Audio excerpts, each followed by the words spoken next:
Trésor. La grande messe de l'investigation journalistique, la plus grande tribune politique de la Guinée. Avec Aboubacar Diallo, Talibé Bari, Mamadou Ouri Diallo, Akoumba Diallo, Kabine Fofana, Mohamed Kaba, Ibrahima Lincoln Souma, Mamadou Diambaldé. Minute sur FIM FM, vous nous écoutez à Kindia sur 107 sur Kanya Zik. Merci de votre fidélité sur place.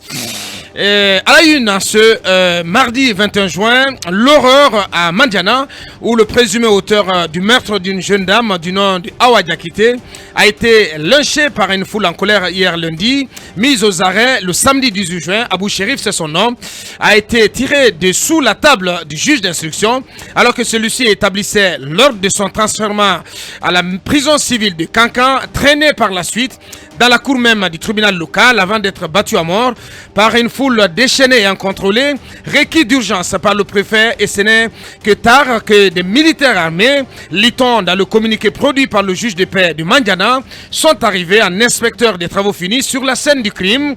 13 personnes ont été interpellées, déférées à la prison de Kankan. Pour rappel, à en croire le juge de paix, le jeune Abou Sherif, finalement emporté par une jalousie non contenue, est accusé d'avoir assommé sa défunte concubine Awa Diakité, qu'il soupçonnait d'infidélité à l'aide d'un bâton sur le chemin de retour d'une mine d'or lors d'une dispute entre les deux. Quelle suite judiciaire sera-t-elle donnée à ce drame? Un drame donc qui fait la une en Guinée, notamment du côté de la Haute-Guinée. On en parle avec monsieur Ibrahima Kamara. Il est le juge de paix de Mandiana. Il prendra la parole dans Mirador. Depuis la fin de l'immersion gouvernementale et à quelques heures de la marche dite citoyenne et pacifique projetée par le FNDC, le Premier ministre guinéen s'est mué en chantre de la paix et de la quiétude dans le pays, écrit Talibé Bari, après avoir interpellé le président Mamadi Doumbouya sur la nécessité d'aller au dialogue. Mohamed Beavogui a annoncé hier qu'une invitation serait adressée par le ministre de l'administration du territoire et de la décentralisation à l'ensemble des acteurs sociopolitiques du pays.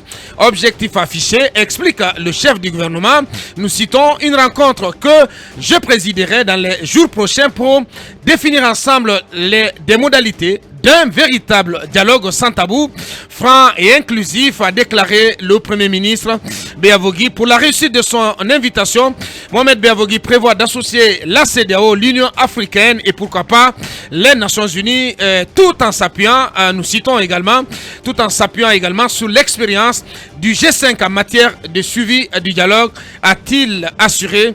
Dans l'immédiat, cette déclaration du Premier ministre convaincra-t-elle le FNDC et la classe politique significative qui demande urbi et orbi l'ouverture d'un véritable cadre de dialogue? In fine, est-ce que cette déclaration cette profession de bonne foi suffira pour faire reculer le FNDC? Nous poserons le débat. À suivre donc le décryptage des enjeux donc de cette sortie du Premier ministre avec les chroniqueurs de Mirador. Nous reviendrons sur cette autre actualité. Cet audio apporte des réponses aux questions qu'on se posait sur l'origine de l'acharnement des autorités contre le président de l'UFDG. N'allez pas chercher loin, car le parti de Cellou Dalein Diallo, dans une déclaration publiée le week-end dernier, parle bel et bien de l'audio attribué à Ousmane Gawal Diallo. Dans son décryptage de cet enregistrement, l'Union des forces démocratiques de Guinée pointe du doigt l'actuel ministre de l'urbanisme et de l'habitat, par ailleurs porte-parole du gouvernement, en train d'affirmer, nous citons, le moment, avec une quasi-certitude plutôt, que la Cour constitutionnelle rejettera le moment venu la candidature du président de l'UFDG à la prochaine élection présidentielle. Fin de citation. Dénonçant depuis des mois l'existence d'un scénario visant à éliminer son leader de la course de la présidence de la République, l'UFDG semble ainsi tenir son ancien directeur de la communication, récemment exclu de ses rangs, comme l'un des conspirateurs contre Cellou Dalein Diallo.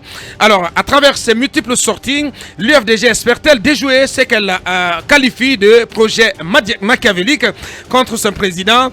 À suivre donc la prise de parole de Joachim Baba Milimono, coordinateur de la cellule de communication chez l'UFDG. Une économie verte pour une Guinée durable, voici ce qu'ambitionne le comité 21 Guinée qui lance son initiative Green Guinée. Sur le chemin de l'atteinte de cet objectif, deux événements sont prévues à Conakry demain et après-demain. Il s'agit du colloque de Conakry sur la finance durable et le forum des mines et du développement durable. Attendu à cette occasion, plusieurs experts locaux et une experte en provenance de l'étranger qui revendique une longue carrière dans divers secteurs du développement durable. Son nom, Corinne Amaury-Burnet, elle sera avec nous dans ce studio dans la troisième partie. Elle est directrice de la stratégie et du développement de Novitech France.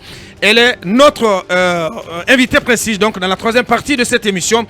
Bien d'autres sujets viendront agrémenter ce menu. Bienvenue de nouveau.